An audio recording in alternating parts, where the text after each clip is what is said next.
I'm somewhat embarrassed to admit that before recently, I knew very little about Wonder Woman and her origins. I've never read a Wonder Woman solo adventure, I've never seen a lot of the 70s TV show, and only really know her when she's fighting alongside other heroes, especially in the Justice League. I know I'm not alone in this. She's been around nearly as long as Batman and Superman, and for many people has the same iconic status as those characters. Yet she isn't anything like as prominent in the public eye, and I venture to say most people who have never picked up a comic could tell you a lot more about Batman and Superman and where they came from than they could about Wonder Woman. I love superheroes, so why has Wonder Woman never really clicked with me? It's certainly not because she's a woman. Compared to Batman and Superman, Wonder Woman's origin doesn't immediately resonate with people. She's an Amazonian princess who's been hid away from the world until she's finally chosen as the emissary of her people to make contact with the outside world. Now, on the surface, this doesn't sound like something as relatable as a tragic past that drives someone to save the world, or an orphan from a distant place who uses his gifts to help his surrogate family, humanity, because they've accepted him and he sees himself as one of them. On the other hand, Wonder Woman indeed does have a lot in common with Batman and Superman. She has a secret identity, and when she's not fighting crime, she lives an American lifestyle. She certainly stands for a lot of the same ideals Superman stands for, and like Superman, she is, in a way, an American immigrant. Personally, I think the problem is that she's had so many drastic changes over the years, but a lot of their background and the core things that makes them what they are have stayed the same.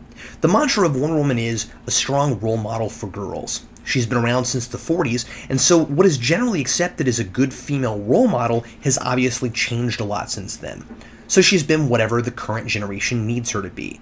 Again, that's kind of true for Batman and Superman too, but there's a difference between people want to read about a campy Batman now, and then later they want to read about an edgy Batman, versus however people perceive women at any given point defines who Wonder Woman is, just because she's a woman. In his book, Superman on the Couch, Danny Fingeroth discusses this phenomenon. He says, "There was always an awkwardness and self-consciousness to superheroines. Our society's ideals of fair play demanded there be superheroines, but our society's ingrained, conflicted, and unconscious feelings toward powerful women made the creation of truly crowd-pleasing superhero women take decades."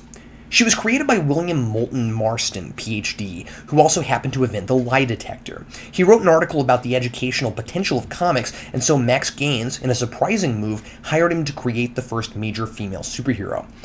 Perhaps it's no surprise, then, that issues of gender identity and equality often seem to crop up in a Wonder Woman story, because she was invented precisely to tackle those issues. But Fingeroth argues that she wasn't an inspired idea like Superman was, but rather a product of groupthink. We needed a woman, so there's a woman. And as a result, we've got this really powerful woman that no one knows what to do with. Giving her all that power was one thing, but let her do anything interesting with it was something else entirely. And even 3 decades later, as Mr. Fusion points out in his review of the film, she's rarely allowed to hit anyone with her fists. The thing that's great about Wonder Woman is that she's, well, a woman, as powerful and as capable as other male superheroes. The problem has often been that she's, well, a woman, which brings with it prejudices from a patriarchal society that make it problematic to allow her to really be a strong female protagonist. If only she could just be what she is, a strong, capable, honest, loyal, confident woman without having to call attention to her gender. Even now, when these characters are becoming more and more accepted, it's hard to write a female protagonist in a role that has been given to so many men without calling attention to the fact that she's a woman. And if you're going to draw from the comics at all, it's impossible for gender not to play a large role. Your hero comes from a race of Amazonian women who have been cut off from the outside world for generations. They live on an island called Themyscira. She's been widely considered a feminist icon for decades, so this comes with the territory. The question is, how do you do a modern version of Wonder Woman on screen that's true to her background, make it relevant to today's viewers, and do a story that gets at the heart of how women are viewed in today's society without being preachy, and also give it the big epic feel of a Superman or a Batman movie? The answer? Get Gail Simone to plot the story. The animated Wonder Woman film takes a lot of details from the various versions of Wonder Woman's origins and effortlessly blends them to create something fresh, interesting, and really legendary. Superheroes are our modern mythology, and this film uses some of the post-crisis Wonder Woman mythos to mix modern and classic mythologies. It's very reverent not only to its source material, but also to Greek and Roman myth. There's an epic tone established from the very beginning, with a beautifully animated battle of a scope I honestly wouldn't have expected from one of these DC direct-to-video movies. The movie approaches this mixing of mythologies with grace and confidence by, within the first 3 minutes, introducing Ares, the god of war, whom someone unfamiliar with superheroes might immediately say, hey, I've heard of that guy, but also 2 of the things most people know about Wonder Woman, the lasso and the tiara. And from a story perspective, the film engages me from the outset by starting with a riveting, ultra-stylized action scene that both thrills and gives important information about our characters. I might have expected this to all be background about characters that set up our universe but ultimately never appear again, but no, this movie's a lot smarter than that. The scene is effectively the destruction of Krypton in the Superman movies, or more apt, the trial of General Zod, where Hippolyta plays the role of Jor-El, the great leader who will one day pass her wisdom on to a child who will be the savior of mankind, and Ares is General Zod, the power-hungry warlord who revels in the destruction of their great society. Where this analogy breaks down, of course, is that Hippolyta and Ares are woman and man, and that the 2 were once lovers. I know I'm talking an awfully long time about the first 3 minutes of this movie, but besides developing character and plot, this early revelation tells us what kind of movie we're watching from the beginning.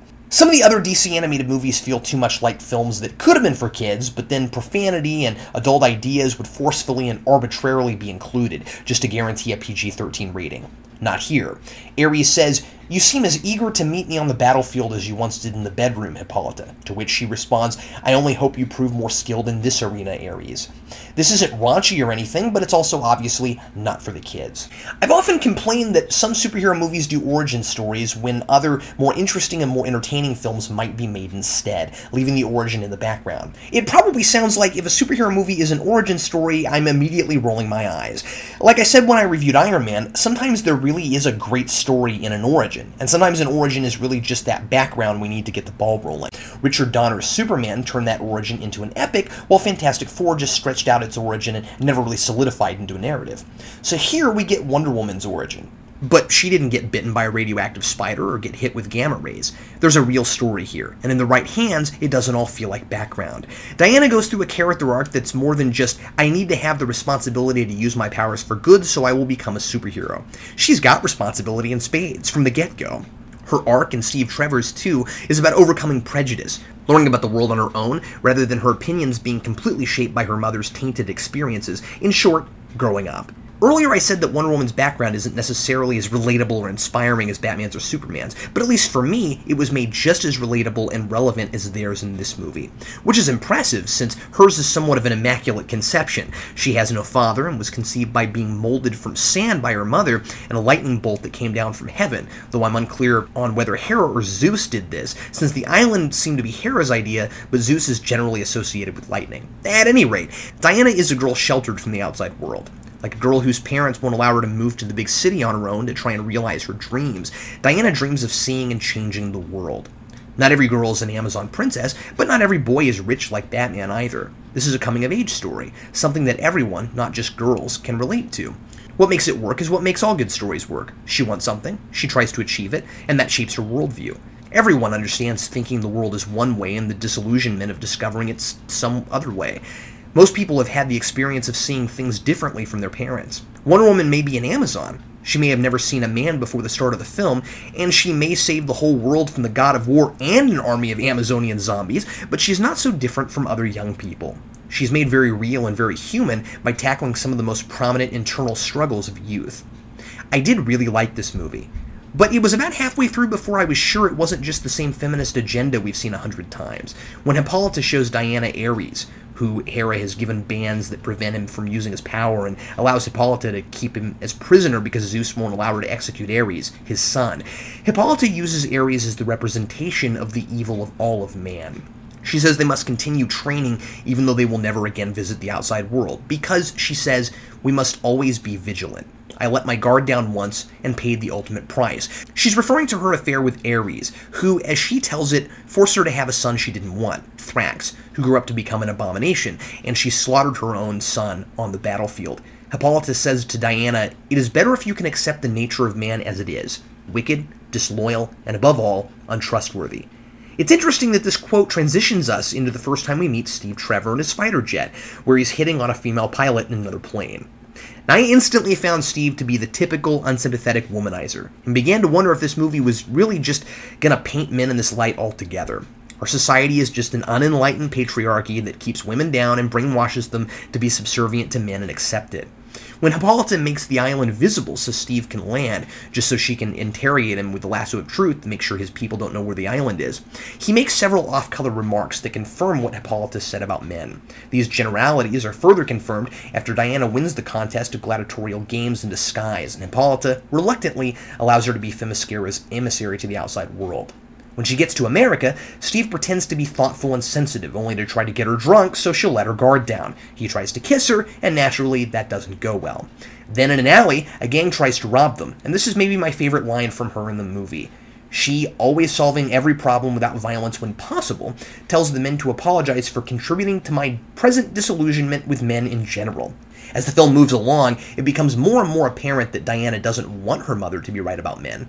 Her ambition and dream is to reunite her people with the world of man. But Steve seems to be preoccupied with flirting with her. He's arrogant and makes a lot of sexist comments and gestures, and the first woman she meets, Etta Candy, tries to get Steve to move a desk for her that she clearly could move herself. Diana point blank says, "I'm sorry, Etta Candy, but what's wrong with you?" A couple minutes later, she tells Steve that the women in his society have been brainwashed and trained from birth to believe they can't compete with the boys, and then as adults, quote, taught to trade on their very femininity. It's clear by now that she's simply calling it like she sees it, not that the film is really claiming this generality is completely true. Society is more complicated than this, and her character arc is about learning to see that. And even though she's heavily influenced by her mother's feelings toward men, I like that Hippolyta's ideals are sound. Even never meeting a man, Diana seems to have been raised to believe that grace and femininity is a strength, not a weakness. She wants equality between the sexes. We get a very balanced argument when it's finally Steve's turn to stand up to Diana, after he's rescued her from their first battle with Ares.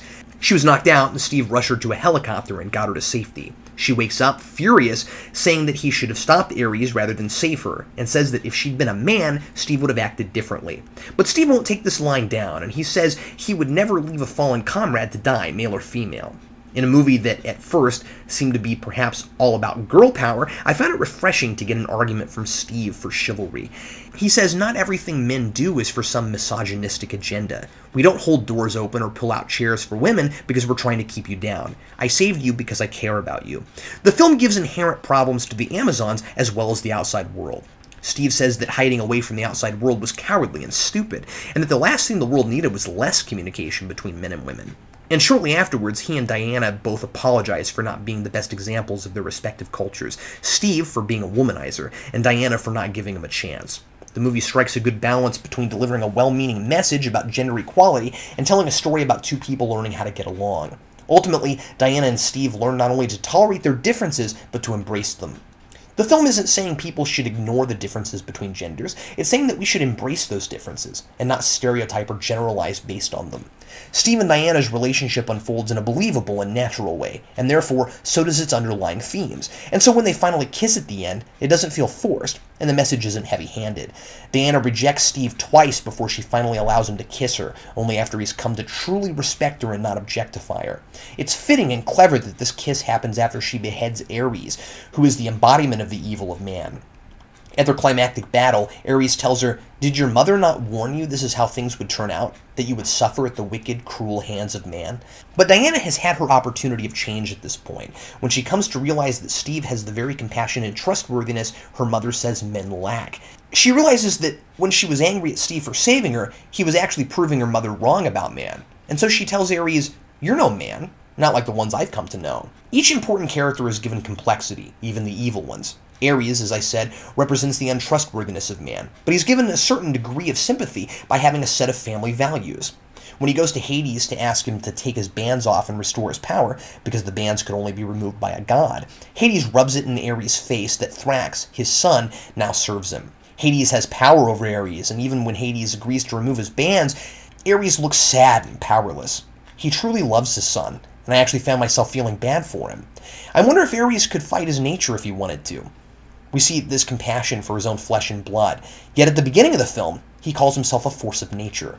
That's an interesting contradiction, almost as if he's convinced himself that he can only be that personification of war and distrust, but that if he really wanted to, he could be something else entirely. And so, even after he tries to fuel himself with the power he gains from the fear and hatred of man, ultimately because he wants to rule Olympus, it's still a little sad when he's trapped with Hades, standing next to his pitiful son in the underworld at the end. And the fact that Ares has this tie to family helps humanize Hippolyta, who easily could have come off as a simple-thinking, scorned woman. We wonder why she would trust the god of war and end up having his child. And so does Steve. In the bar, he has one of his best lines about this, when he says that women always go for the bad boy. He says, if the god of dependability was trying to get with her, she'd be like, you're really sweet, but I just think of you as a friend. And again, this balances the argument of male versus female stereotypes. Even as Hippolyta generalizes all men as wicked, disloyal, and untrustworthy, she's filling a female stereotype of her own. She has her own character arc. Through Diana's determination to bring their two worlds together and seeing how she and Steve defeated Ares together, she decides she was wrong about the outside world and allows Diana to be the Amazon's permanent emissary. And then there's Alexa, the Bookworm, who isn't a warrior, and I like that not all Amazons are apparently cut out for fighting. At the beginning of the film, she watches one of her fellow Amazons get killed because she refuses to fight. She's generally considered to be a coward, but she's really a student and a philosopher. She and Diana spend a lot of time together, and I like the parallel made between them. Both think the Amazon should be reunited with society, but for different reasons. Diana's is instinctive, the classic motivation of feeling like you've gotten as much out of life as you ever will if you live in one place your whole life. This is illustrated when Alexa compares her to a horse.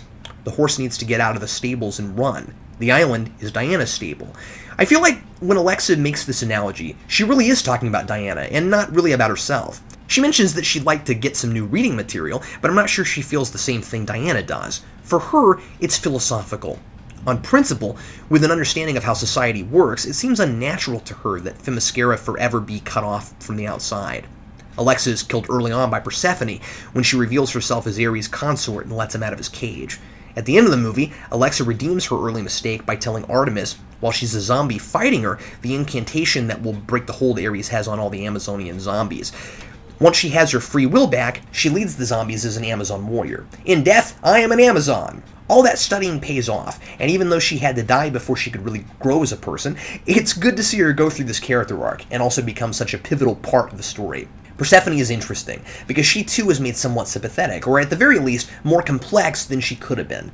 When she kills Alexa, she quotes something Alexa said earlier. The heart wants what the heart wants, even that which is worst for it. She's Ares' right-hand girl the whole movie, but she doesn't seem to be enjoying herself. Ares was the only man on the island, and she wanted a more traditional life with a husband and family, so she allowed herself to fall in love with him. But every time he gives her a command, she seems to grimace. At the end, when fighting Hippolyta, she says that while they're Amazons, they're women too, placing the blame squarely on Hippolyta's shoulders. If only they hadn't been hidden away from mankind, she wouldn't have turned out this way. Now, this certainly doesn't excuse her from turning her back on her people and aiding Ares in his war against mankind, but it puts things into perspective for Hippolyta. Thematically, it adds to the message that gender roles are complicated. While men and women should be equal, there are some things that are certainly built into our wiring. It's natural for a woman to want to have children. Not every woman does, but there's certainly biology at work. And so while the other Amazons suppressed the desire, Persephone decided she couldn't. Certainly this makes her weak, but it also reinforced Alexa's idea that cutting themselves off from everyone else is unnatural and socially unhealthy. Superhero movies are best when they're also clearly something else. And in this case, we've got a mythic fantasy film. Wonder Woman comes into her own and becomes a superhero by the end, but not by being a by-the-numbers superhero movie with the same formula we've seen in countless others. Even being an origin, we have a story that feels fresh and easily sucks us into its narrative, rather than barraging us with tired tropes. At the same time, it remembers where it comes from, and tries to use the elements everyone knows about Wonder Woman in clever ways that serve the story. Sometimes it succeeds at this, and sometimes it doesn't. I really like the explanation of why Wonder Woman wears red, white, and blue. I don't know if this is borrowed from a comic book version, but I think it's really neat. Hippolyta says it's a sign of respect and peace to the foreign nation. Wonder Woman uses her tiara as a weapon numerous times, and it proves as useful as the lasso of truth, which also gets a lot of good use, both for drama and comedy. I do have to wonder if the tiara bouncing off of things and coming back to her is a nod to Xena's chakram. I do have to question the invisible jet, because we're given no explanation whatsoever about where it comes from. Literally, Steve and Diana just board it and fly off the island. In the commentary, Bruce Timm and company have a long explanation about why there are no guns on the island, despite the classic bullets and bracelets idea. It just doesn't make sense to them that they'd have this technology. So they make it arrows bouncing off the bracelets instead. Well, that's fine with me and makes perfect sense, and we still get bullets and bracelets later in the alley scene. But they also say they couldn't come up with a good explanation for the jet, so they just left it. It's Wonder Woman, she has to have the jet, deal with it, is essentially what they say. But if it's so important to have a good explanation for why there aren't guns, why can't there be a simple line about the jet? I was confused for the same reason. They don't have that kind of technology. It took me out of the film. I wondered if it was Steve's jet, but they use magic to make it invisible, but it doesn't really look like Steve's jet, so that can't be it. So I guess we just have to assume there's a good explanation, they just don't tell us what it is, and that's kind of lazy to me. There are a couple major plot holes that other reviewers have mentioned, and to me, they don't even feel so much like problems the producers didn't think to address as parts that were just cut out. I mean, this is a really competent script with a lot of things that get paid off. Every character gets a good payoff. It's hard for me to buy that they just didn't think about who Steve's fighting in his jet over Themyscira, or how the heck the president knows where the island was at the end when he sent a nuclear warhead at it that Steve has to shoot down. I may be giving the film more credit than I should, but it really seems like these pieces are missing, rather than never being there in the first place. The voice acting is spot on. Nathan Fillion is the perfect choice for this particular Steve Trevor, though perhaps a bit typecast. He seems to play this kind of role a lot. And Alfred Molina is an inspired choice for Ares. I was very surprised to hear him doing voice work, and he brings a lot to the role. I like Keri Russell as Wonder Woman, though she had to grow on me. She has a very understated voice, which I was unsure of at first, but it makes her Wonder Woman both confident and feminine, which this story very much calls for. The movie has a distinct look all its own, not too DC animated universe, and the animation is very cinematic. The action is thrilling and dynamic, and this Wonder Woman just feels really powerful. She doesn't even need any extra powers like she's had in the past, like flight. The screen flashes white when she lands a punch. She's graceful, but a real force. This is the Wonder Woman that I needed. It got me excited about Wonder Woman. I can see her as every bit legendary, iconic, and endearing as Superman when she's presented like this. At the end, when she's fighting Cheetah to close out the movie, I found myself wanting more. I'd like to see a follow-up to this, a Wonder Woman with this background who's now a full-fledged superhero. Let her be that strong female character without having to call attention to her gender. I respect and even agree with the social commentary about gender equality and overt attention we give sexuality in our culture, but now that it's been done and done well, I want to see Wonder Woman go beyond that and just be a larger-than-life superhero and a good role model. I'm giving Wonder Woman a 3.5 out of 4.